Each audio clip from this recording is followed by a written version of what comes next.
I'm here today reviewing the WE Masada ACR. There's a few things I want to go over before getting into the actual rifle itself that we have here. We'll go over how this came to be, anything else in the history of this rifle. Then we'll go over the specifications of the internals, externals, how it can be used, and probably the best way to play with this. Of course, since it's airsoft, you just have to cater to the way you want to play. So with this rifle, we have the history of it, of the Masada program, from Magpul to Bushmaster. In 2006, Bushmaster was licensed by Magpul to manufacture and create this rifle because Magpul itself is really just a parts manufacturer, such as pistol grips, Magpuls themselves, magazines, and other weapon parts usually seen on AR-15 platforms nowadays. And that was in 2006. A few years then passed by of trying to redesign and fix some errors that Magpul made in their original designs, and it still ended up being delayed.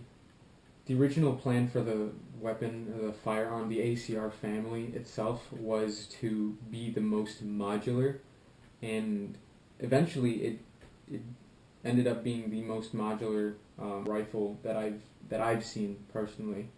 It's overall great platform. There are a few cons that might shy a few people away, but otherwise this is a very formidable thing to see on any battlefield. What happened was Bushmaster and Remington, both companies of Freedom Group, really tried to hit hard with this gun being released to the civilian market, and then they didn't really deliver with that as much. The parts weren't manufactured as much, and just didn't see much widespread adoption from the civilians because some of the price was, it was originally supposed to be a sub $1,600 rifle, supposed to be modular, conversion kits of all kind, barrel swaps, caliber changes, stock conversion kits, and not a lot of it was seen. You had aftermarket companies trying to pull in on that recently, but it just isn't really out there anymore.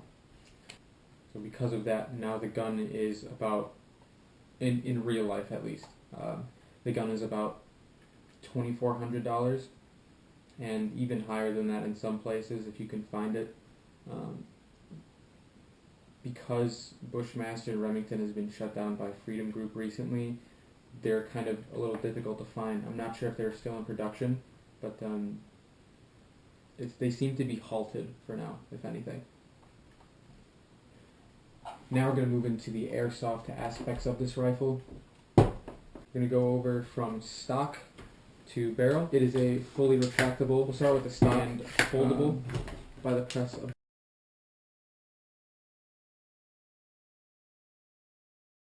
this button right here. Just push that in. It is a little stiff, but if you get it, there's nothing actually holding the stock in place. There's no clip or anything, so it's just pure spring tension right here. You just have to pull back. It also has an adjustable cheek rest, and then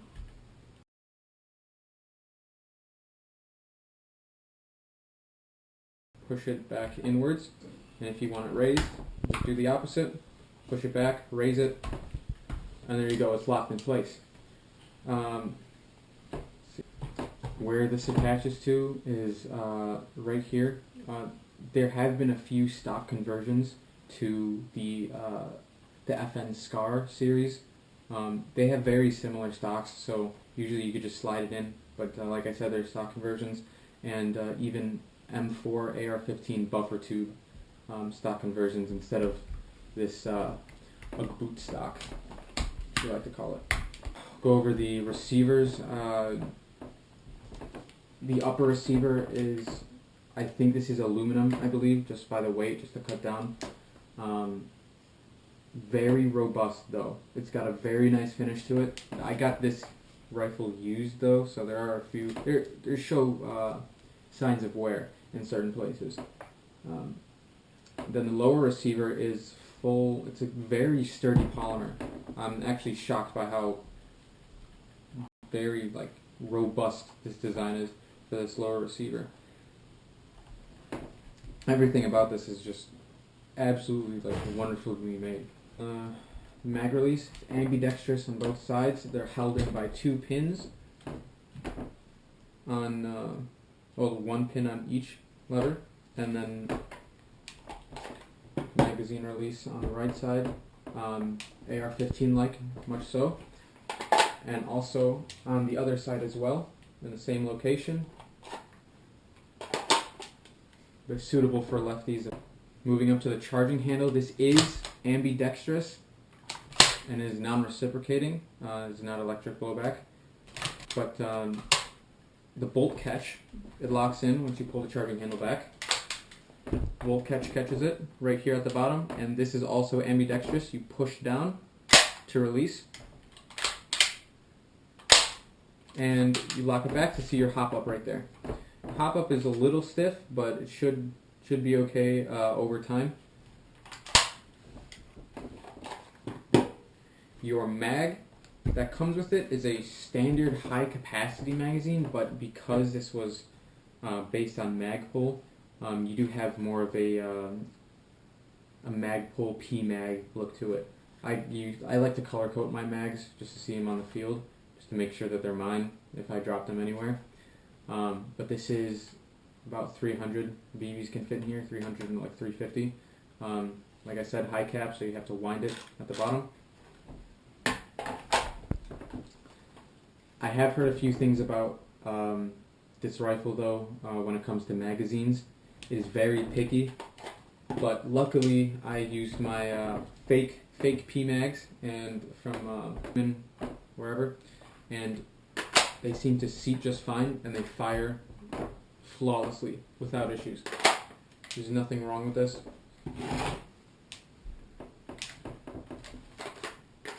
Just be careful on what magazines you might have to read up a little more in discussions or forums about which mags to use with this, because like I said, they're very picky. This gun is picky when it comes to magazines, but it's just a very robust design. I can't say it enough. You could actually, there's a little hole at the top here which you can push down and release your charging handle if you'd like, and you can put it on the other side. I'm going to look for a butterfly type charging handle so I can have it on both sides if I want. But if you want to put it upside down or on the other side upside down too, you can. That's an option. It's customizable. Now the handguard itself, because I said this was a modular design, there have been many different variations of this modular handguard system that came out. So there's one pin at the bottom. Just release here. Push forward to release your battery housing. Since it is wired to front, luckily I had a 7.4 LiPo battery that fit right in the handguard. Tenergy or other Valken ones, whichever one you use, but try to stick with the smallest or flat type battery that you can. I was so lucky to have this. It just fit perfectly. Now there have been other handguards that came out. The original one that came out with the Masada by Magpul was a nice MOE handguard, similar to those used on the AR-15s and AKs. But of course it's only proprietary to the ACR Masada. Now it locks in, like I said, on that one pin near the receiver on the trunnion, and then there are 2 screws holding inside to make it steady, and that goes onto the front receiver and it locks in place. That being said, because it attaches to the receiver rather than to the barrel itself or barrel assembly, that means that this barrel is a free float barrel. We're going to go on to that next. staying with the more realistic design, and they wanted Seams WE and other ACR airsoft manufacturers wanted to keep the realistic design of this. They opted to keep it and make the barrel itself modular as well. So if you wanted to find a shorter outer barrel that is, you can, and it's just fold this down and slide it to the side. You'll hear a little bit clicking noise. That's good clicking. And you can move that.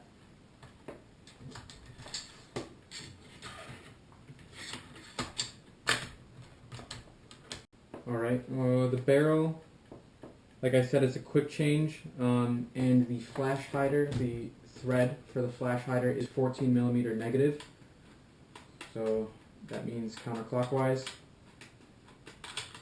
so that means left is tight and right is loose. So the barrel is, let's see, barrel itself is about 16 inches, so that's a full-length rifle barrel. And another thing that they added just for the realistic aspect of this rifle is the gas adjustment, which isn't needed in airsoft since everybody's usually firing 6mm BBs. That being said, you could use a pen or a tip of a bullet, you're not using bullets in airsoft, to slide this front.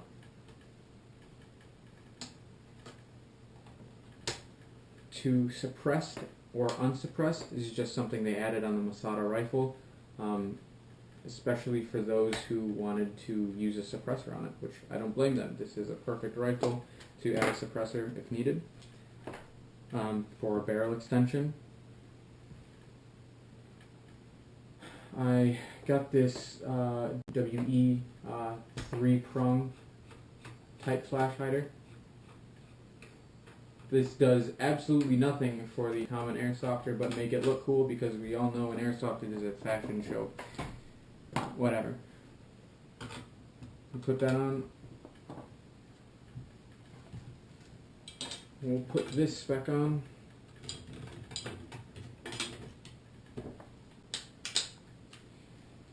There's no wobble whatsoever. Perfect rifle.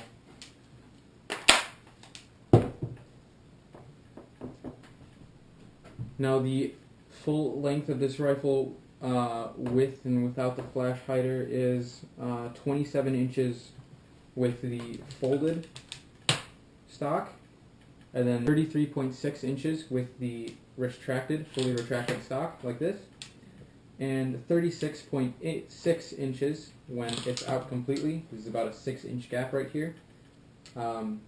Just for your liking, it's 7 positions. So there's 1 position here, 2, 3, 4, 5, and 6, 7, all the way up here. Now going into the internals of this. This is version 2 gearbox compatible, but not all parts, such as some of the internal selector, tappet plate. The hop-up is proprietary, so you need to be careful and try not to break it if you can. Let's see. The gun shoots about 380 to 420 feet per second with .2 gram BBs. That's what it was advertised. I do not have a chronograph here at the moment, but when I go out and do some gameplay with this, then we'll know for sure. I like to use .25s in all of my guns. It's just a very all-around type weight for BBs. The battery space, like I said, is at the front. It's limited, extremely limited. So try to use a stick type lipos if you can. 7.4 is just fine for this. This doesn't take much power, but still puts out a lot of energy. The spring tension release is a nice little feature that this has. So that means if you are in semi or full auto and you partially pull the trigger just a little bit, and your piston is pulled back just a little bit, and you don't need to fire anymore, it has a spring tension release. There's no button, it's an automatic feature. It's perfect, just so you don't wear down your springs too quickly. Overall, this gun is amazing. If you played Modern Warfare 2 or Modern Warfare 3, you would recognize this, and you would know this is it's a great gun to use. I'm really glad I got this. This brings back memories from those days. Great rifle. I like to put an ACOG on here. This is not a this is one times only. I marked that down there with my blue marker. It is heavy though.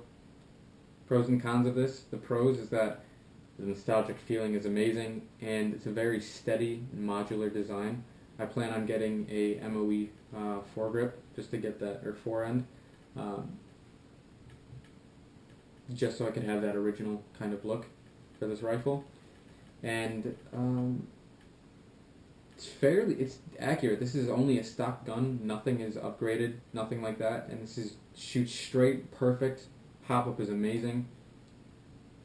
And I've really got nothing to say other than it's heavy. It's a little heavy. I mean, even without the metal flash hider and the metal ACOG, still going to weigh about 8 pounds, give or take. So you'll have to get used to carrying this. Of course, it also depends on what you put on your gun. I don't really like to put a lot on my rifles, so